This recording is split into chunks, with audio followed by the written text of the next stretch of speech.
Alright, ladies and gentlemen, welcome back to the Bankrupt Hippo YouTube channel. Again, my name is Bryce, and this is another episode of the Handmaid's Tale Talk, where I give spoilers and just talk about my observations from each Handmaid's Tale episode. So for this episode, we're going to talk about Season 4, Episode 3, which this episode was directed by Elisabeth Moss, which I thought was kind of a cool touch to it overall, but little bit of a warning here, there are spoilers ahead for the episode, so if you haven't seen the episode, go watch it, come back, watch this video, or if you don't care about spoilers, welcome, let's have a good time. So, I'm going to sum up the episode to you here in just a few lines of dialogue. June, tell us what the handmaids are. No, I'm not telling you. But we have Hannah. Fine, I'll tell you. Alright guys, we gotta escape.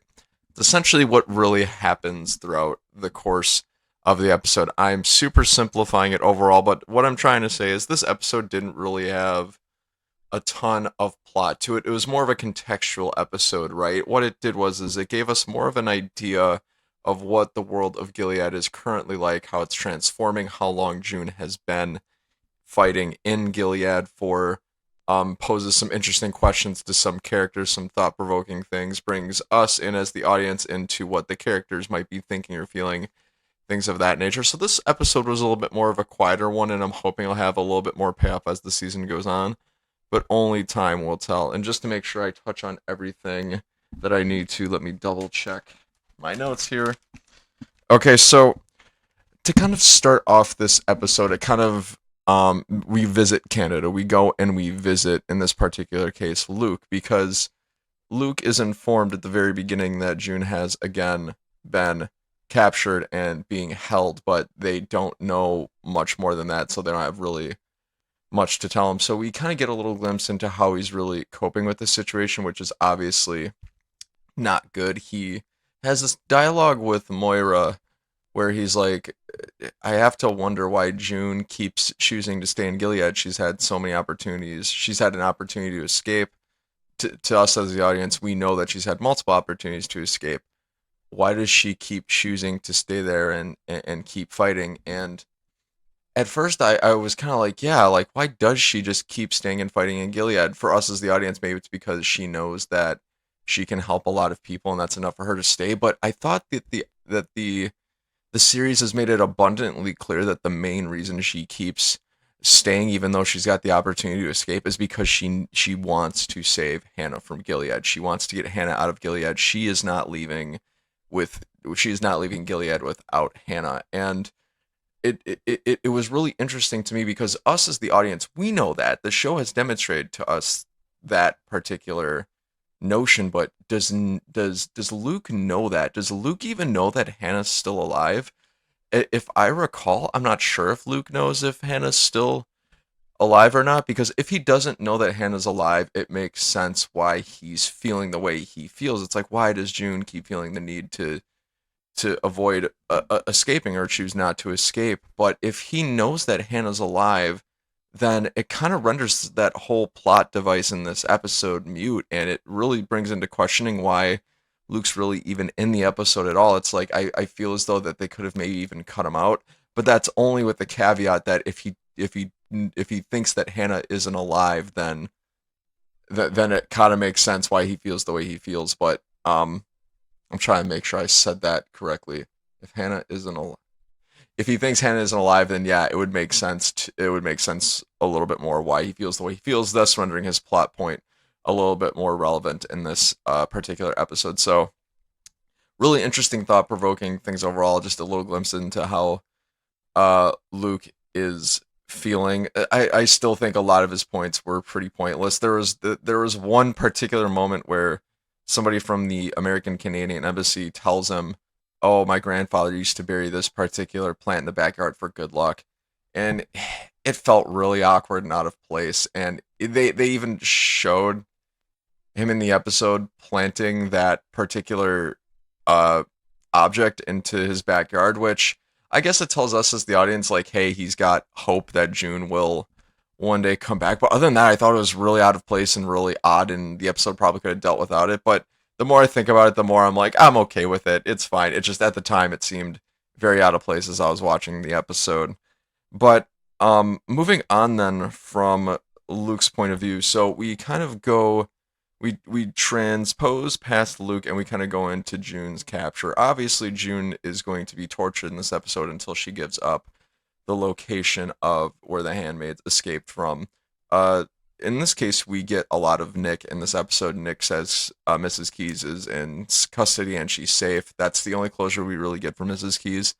I'm assuming we won't see her again in the series, which is interesting call for me because it seemed like they're setting up that she was going to be throughout the series, but who knows? It's neither here nor there. But like I said earlier, the episode posed interesting questions for some characters, and one of those characters is Aunt Lydia. So while June is being tortured, there's this moment where she has some dialogue with Aunt Lydia, and she tells Aunt Lydia, "Hey, you're a failure. You have failed your girls." And Aunt Lydia's obviously distraught because she's her and June have always been at each other's throats throughout the series, but it June kind of gives her a taste of her own medicine in the fact that she's saying, "Hey, you told them that if they just followed the rules that they would be safe, but they followed the rules, they did what you said, and look where it got them, and now they are in the worst possible place in the entire world." And Aunt Lydia, you could see it in the way that Andowd at least portrayed it, was that she feels guilt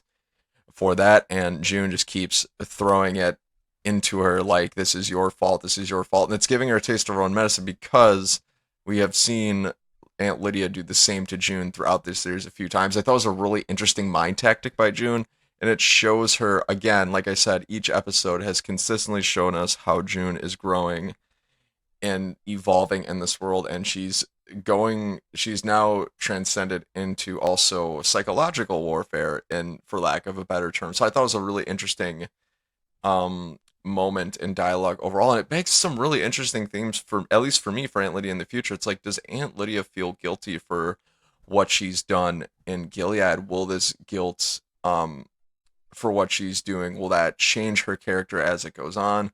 Does she think what she's doing is right? Is she the hero in her own story? Because at the end of the day, everybody's the hero of their own story, right? I mean, even if you look at series like Star Wars, Kylo Ren is the hero of his own story. He is the protagonist, even though we might look at him as the antagonist. Same thing with Aunt Lydia. To us, in our eyes, Aunt Lydia is an antagonist. She is doing something that's wrong. But in her eyes, if the story were told through her point of view, she's the protagonist. She's trying to do right by her morals and values. She's trying to, quote unquote, save the world. So it begs really interesting themes. It's like, okay, does she truly believe in what she's doing? And to me, as an audience member, I think she truly believes in what she's doing, and her character will not change from that at all. However, the scene it planted that thought in my mind. It's like, will she change her mind? Will her morals and values adjust based on what June has been pointing out to her? So just really interesting, thought-provoking stuff that I'm excited and interested to see if it'll change Aunt Lydia as the series goes on. So enough of that. So basically, after that, June continues to get tortured until the point where she they sit her down with Commander Joseph, who she was staying with before she helped the children and a lot of Martha's and handmaids escape.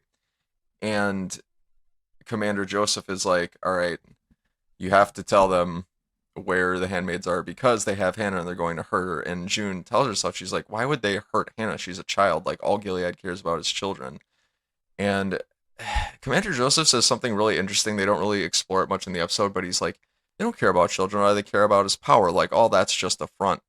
And it got the gears in my head turning a little bit, but I didn't quite buy it enough to really think much of it. So I'll just leave that as a little footnote for later episodes to see how that truly goes down. But anyways, to prove it to her, they bring her to meet with Hannah, and this is the first time she's seen Hannah since she tried to break her out, I believe, in the second or first season, at the very end of the first or second season. I can't remember.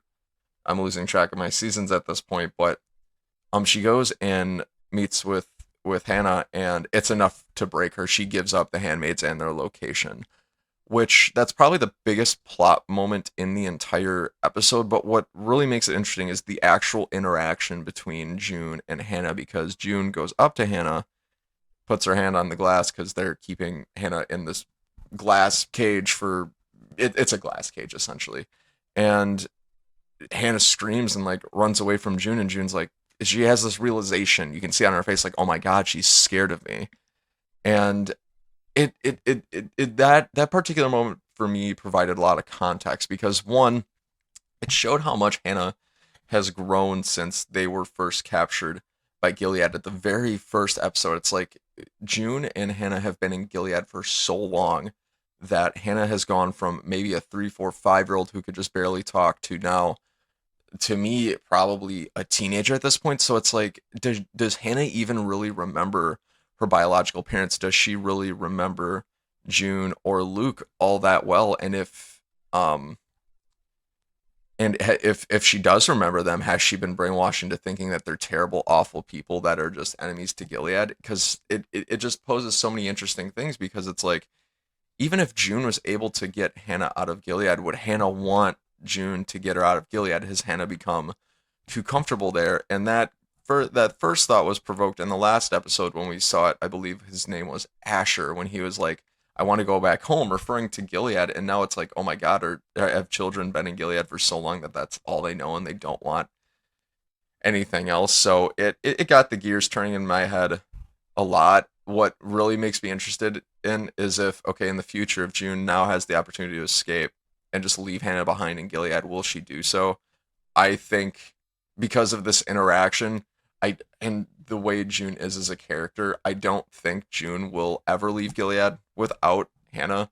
But this interaction begs the question. It's like, would Hannah leave with June even if June was able to get her out? So I'm curious to see how that'll shape up at the end of the day. But who knows really? So for me, it provided a lot of context as to how long they've been there, and also maybe Hannah's feelings into the entirety of the situation. I'm thinking that Hannah's probably obviously been brainwashed since she's been in Gilead for so long. Gilead has a way of using a lot of propaganda, and it's probably changed Hannah for who she is, and it's changed a lot of people. So really interesting stuff. I'm curious to see how that's going to affect June in the long run and her decision making overall. So after this interaction, obviously, just to kind of round off the episode, obviously the handmaids are captured. They're captured in their hiding spot, and Aunt Lydia informs June toward the end of the episode, like, you guys are going to, what was the term she used? It was like a Magdalena colony. It's like a new colony, basically, that Gilead has developed, and it's super sick and twisted, where basically it's, for lack of a better term, a breeding colony where the handmaids will stay, they'll work in the colony, and the commanders and their wives will come and do the ritual, and then they'll leave, and then the handmaids will just stay in the colony to birth their children, and the cycle repeats. Which, when I first heard Aunt Lydia's description, I thought that's really stupid for obviously a plethora of reasons, but even from the perspective of Gilead in and of itself, that's really stupid, because colonies as we know them, this is a different, they call this a Magdalena colony, but as colonies as we know them are places that have lots of like chemical radiation.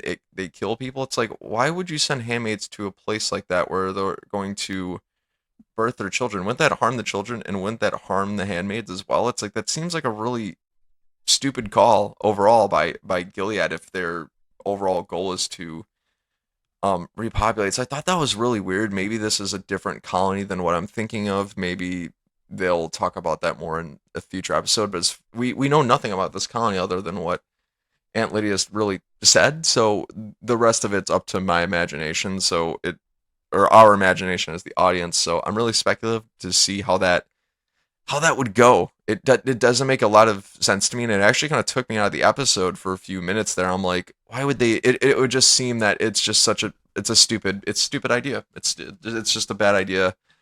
Overall, for a plethora of reasons that I just couldn't quite get behind. But I think if they provide a little bit more context into what it is, it might help us as the audience kind of cross the threshold as to what Gilead is trying to understand, or not understand, trying to grasp what they're doing exactly. So really odd thing, I thought, overall, but I've spent way too much time on that particular piece of dialogue. Anyways, so June is obviously being transported to this colony, and she has an interaction with Nick. She has this interaction with Nick on her way there, and she basically tells him, "Oh my God, like Hannah, she was scared of me." And then Nick is reassuring her. He's like, "Hey, Hannah loves you," which for me, it's like, okay, maybe our perception that Hannah is scared of June maybe was a little off. Maybe Hannah, in fact, does love June. Maybe Hannah's told Nick things that Hannah wasn't able to tell June. So maybe Nick has information that we might not know.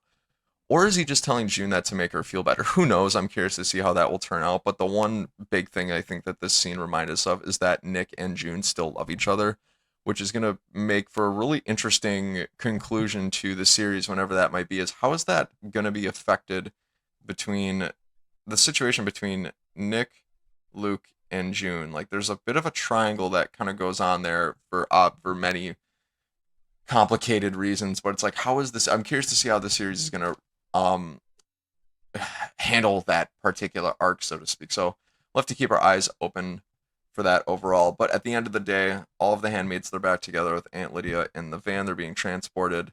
They stop at train tracks. A train is coming. The eye who is watching them steps away to go use the facilities, the bathroom. The handmaids overpower Aunt Lydia. They run away. As they're running away, the guard shoots two of them.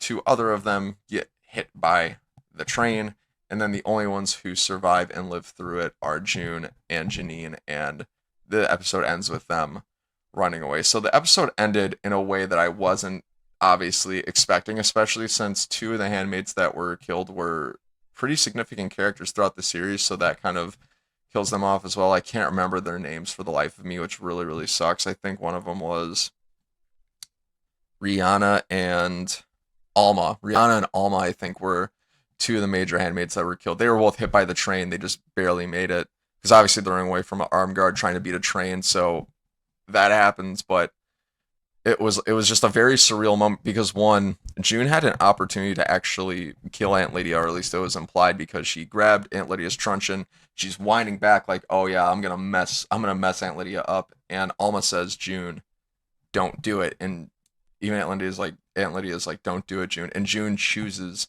not to do it, which makes me wonder. It's like, okay, has the relationship between June and Aunt Lydia just been so lengthy that June can't bring herself to actually kill Aunt Lydia?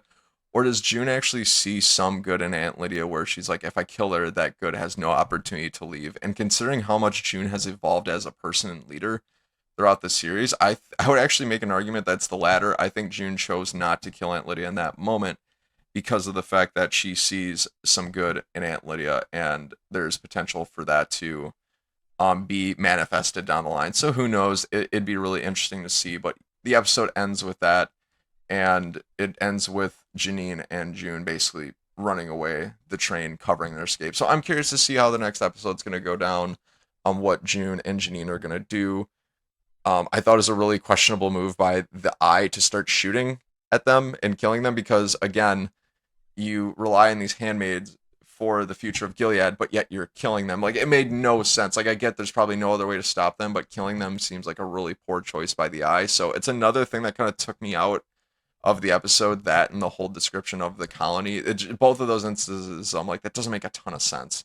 But either way, I enjoyed the episode. I thought it had some really contextual, thought-provoking questions. It didn't advance the plot a whole lot, but I think it was more, it satisfied my curiosity enough to enjoy it and look forward to the next episode. So, ladies and gentlemen, I want to know, what did you think of Handmaid's Tale episode 3? Whatever you think of it, feel free to jump down in the comments below and let me know your thoughts. All right, so that'll do it for this episode of Handmaid's Tale Talk. This has been a spoiler talk for Season 4, Episode 3. I've been Bryce. This has been the Bankrupt Hippo YouTube channel. If you guys like what you're hearing, seeing, or listening to on audio, feel free to like, comment, subscribe, or rate the podcast as well, because this is available in audio form as well. I'll link that down in the description below for your viewing pleasure. But until the next time, ladies and gentlemen, I've been Bryce. This has been the Bankrupt Hippo YouTube channel, and as always, have a great day.